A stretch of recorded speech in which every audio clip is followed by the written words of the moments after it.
Alrighty. So last wrap up. Financial institutions handles deposits, loans, investment, currency exchange, banks, trust funds, insurance companies, Robinhood. Mm-mm.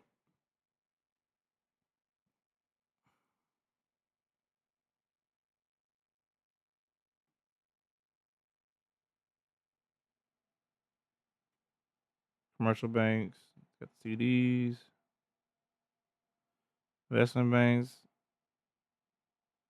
got the IPOs, their initial public offerings, insurance companies, and brokerage firms, stocks, bonds.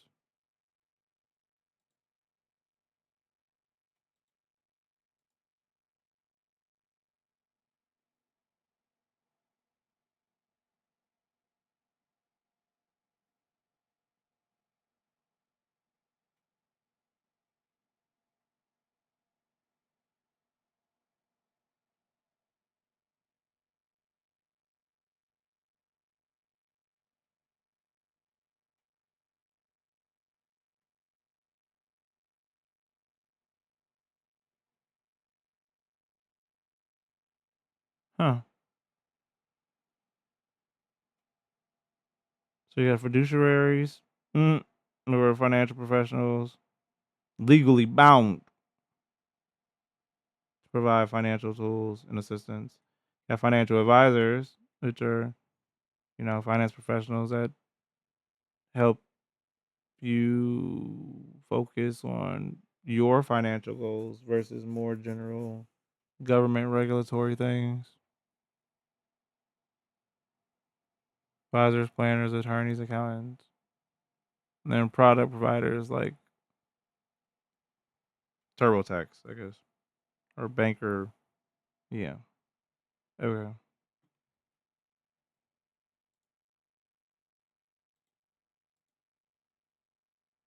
They're not making this fun. Maybe that's why, huh?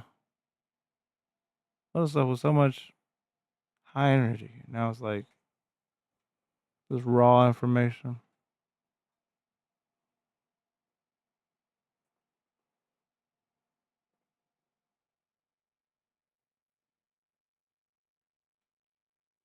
Banks take your money, deposit it in, you leave it in, and then they actually loan that money out to people who need the money and loans, and then they make money off the interest and then fees from people not repaying or whatever else they got.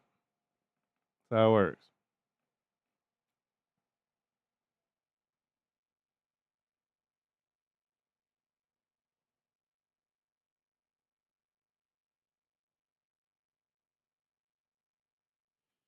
Saying the online banking changed everything, including not really having tellers like that anymore. Like those drive-through windows at banks are just kind of just there now.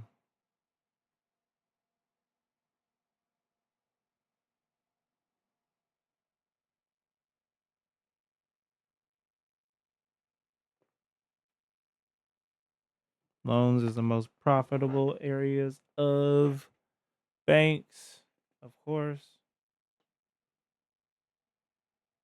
Each loan must meet the five C's.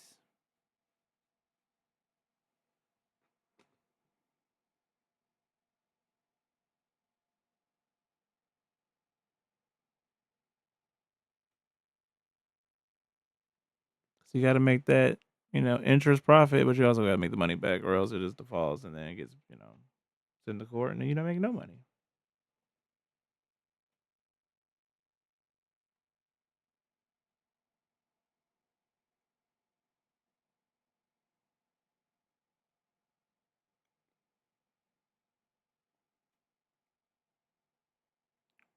Bankruptcy is a legal process in which people or entities cannot pay back the debts and really get relief from the said debts. Oh wow, the different types. Court order initiated by debtor.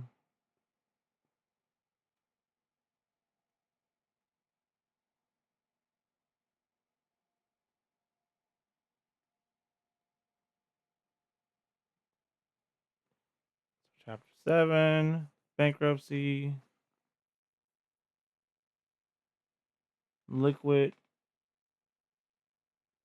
liquidation of assets, and then 10 years on credit. Ooh.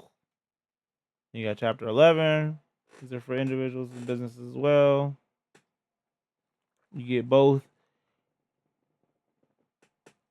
asset liquidation and a repayment plan. And then you got chapter 13 for people, individuals only, where it's a repayment plan. All of them have 7 or 10 years minimum, or 10 years maximum. 7 maybe if you're individual.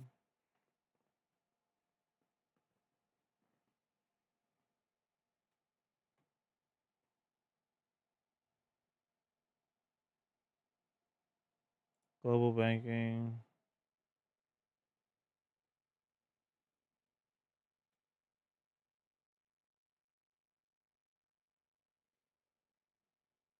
Federal Reserve. We learned in macroeconomics. Nation's monetary policy by influence the money. Regulate banks and their rates.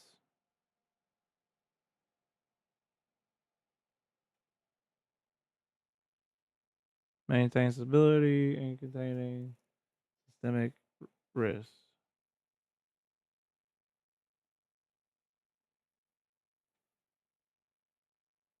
Provide services to the U.S. government. Checking, saving account, consumer automobile loans, cash management, equipment leasing, uh, financial aid or advisory, small business loan, more home loans, securities, insurance, yeah, everything, credit cards. Have enough cash to meet deposit withdrawals.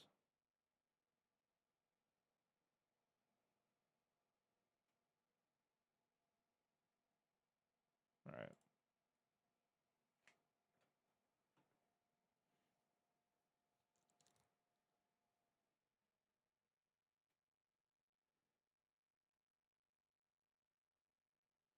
So things have changed since all the technology advances. Effective high security, so collapse of biggest players. Many of those products and policies have been outlawed because data breaches keep increasing.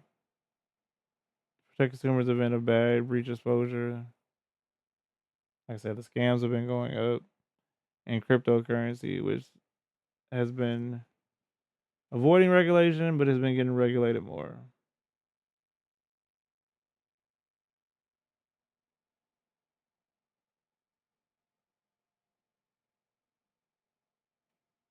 But they do have no protections like the chip cards or the financial recognition from Apple and other approved stuff.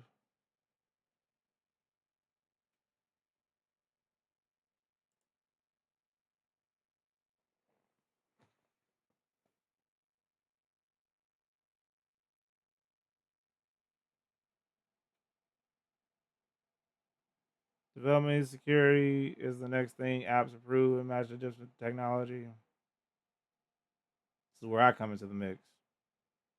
It's the information technology dude, IT baby, computer science man, all that.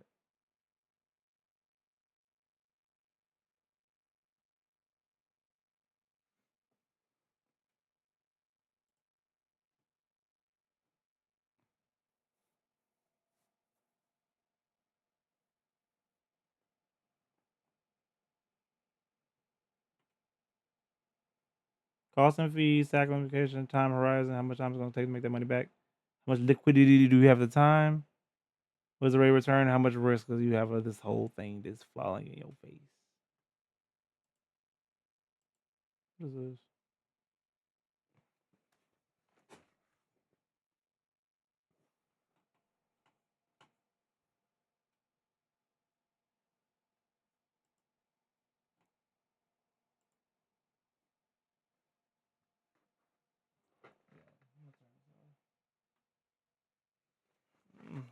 tummy is empty.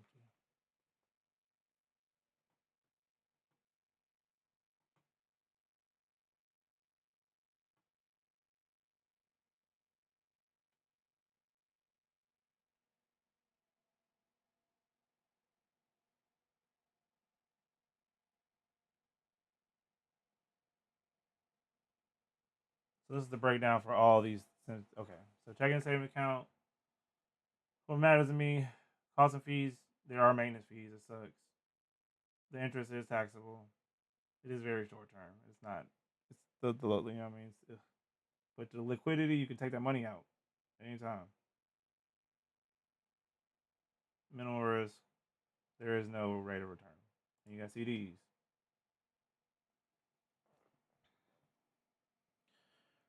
So what you can set up for your kids, but it's got withdrawal penalties. So it's like the time horizon. You want to, put out the years,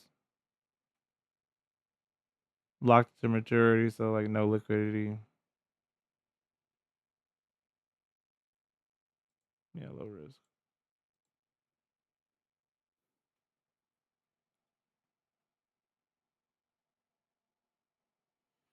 Government bonds. You got to pay the fee.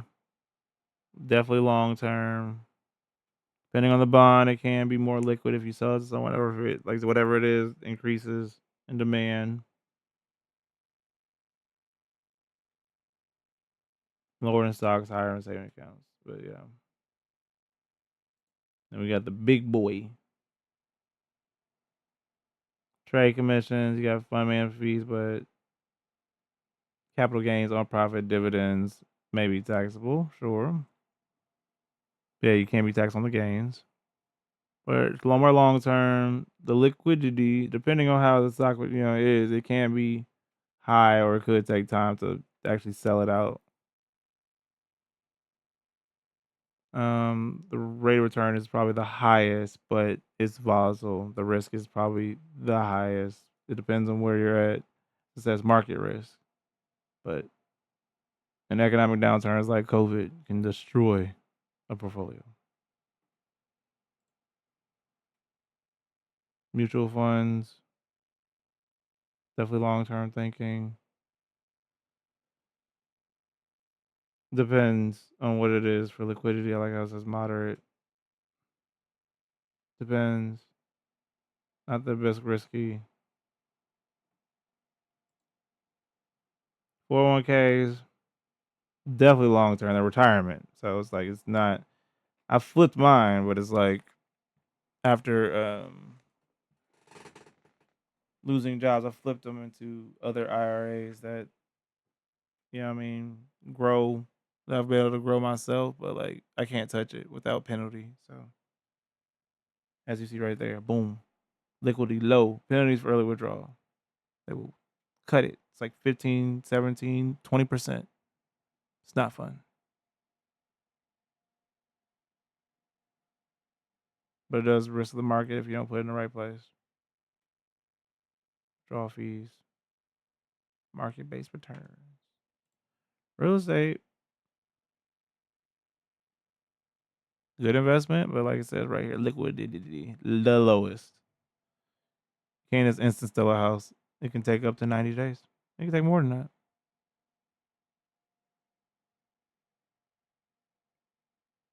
Maintenance cost, property tax, transaction cost, yes. Property tax, capital gain. Oh my goodness. Long term, low liquidity. Provide rental income and appreciation. That's about it though. But you got to diversify. I say all of it, and then cryptocurrency, the last one. Transaction fees, blockchain, taxes on capital gains. Now they didn't before, but now yes. Depends on how it is. The pump and dumps are short term. The long terms are the Ethereums and stuff. Depending on the platform, I say they can take a while to sell and highly volatile. Oh my gosh. Big gains, big losses, big coins, and whatever. And then people can take your stuff. They can hack it, take your wallet, your digital wallet. And you're,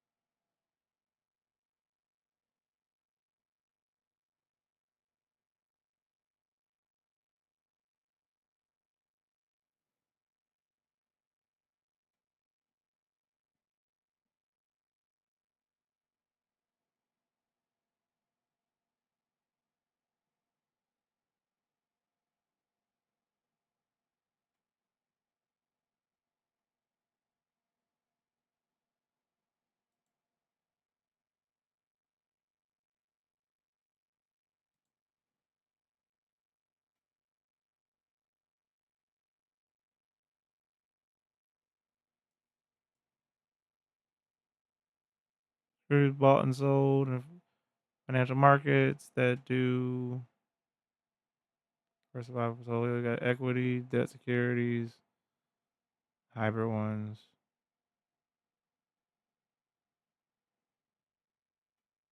corporate stock shares, corporate bonds, convertible bonds,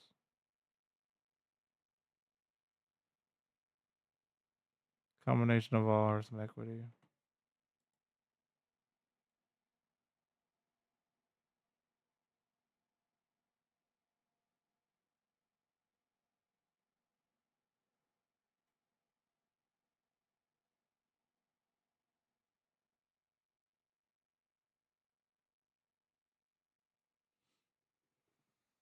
Hmm.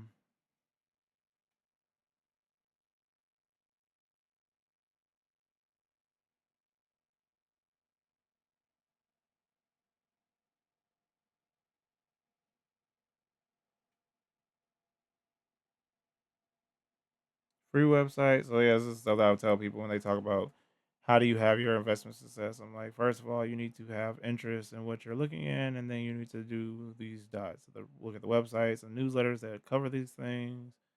They have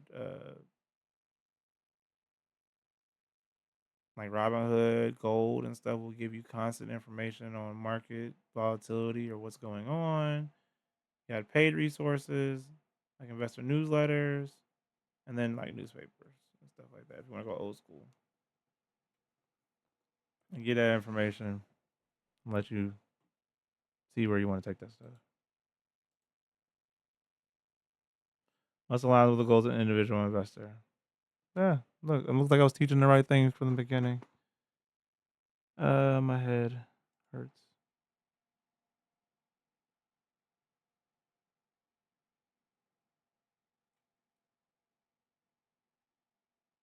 Investment size and number of firms.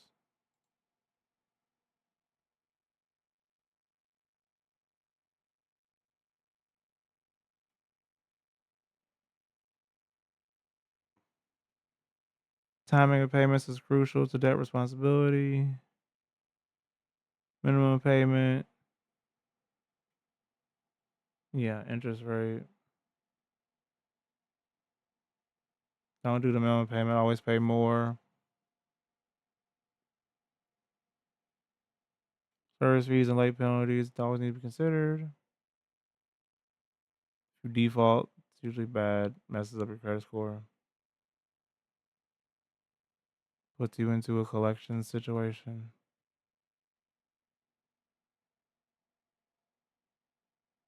Payday lenders. Ugh.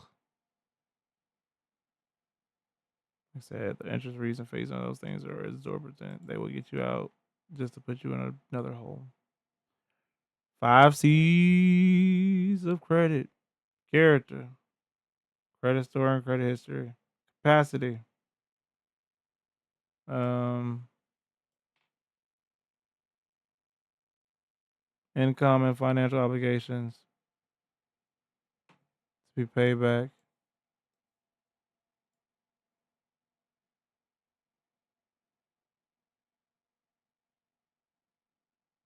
Collateral. Savings asset that can claim if you can't make payment. Capital. Savings asset that can claim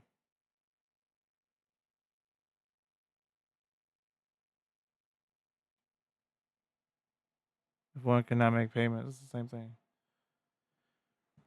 And then conditions. What's the intent to use? So character, capacity, collateral, capital, condition. Once credit is given,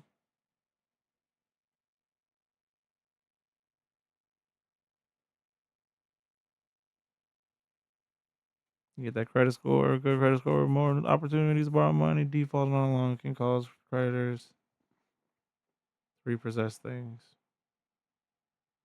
The income ratio,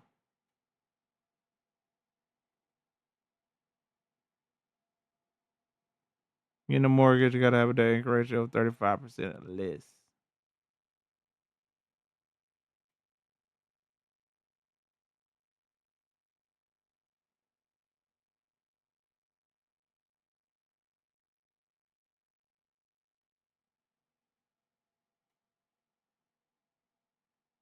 So credit cards versus loans. Loans are more long term. Credits are more short term. Month to month versus 30 year, 15 year, 5 year. Like cars are usually like 5.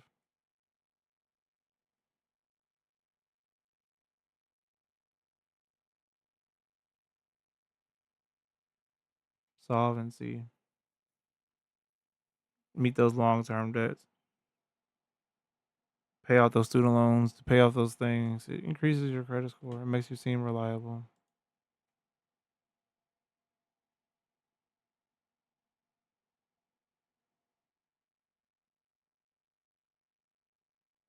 Several factors that contribute to your credit score. Payment history. You got to pay it on time. Credit utilization. Total credit used in percentage. You got 10,000 total, and you're using 5,000. That's 50%. They want it less. They want it like 30 or something like that. Length of credit history. How long you've done it. If you've only been good with a credit for a year, that doesn't really much say much. Done it for 5 years, that means a lot more. Types of credit used. Like I said, do you have the more short term stuff or the long term stuff? Do you have more loans? Do you have credit cards? That matters. On time payment, like I said, it's considered in payment history, but it matters because you can make payment history, but if you're late all the time, they consider that.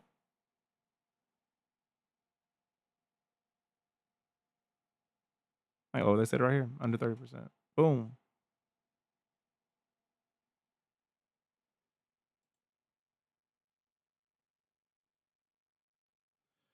And this should be the last section for me. And then it's going to be time to organize for the test.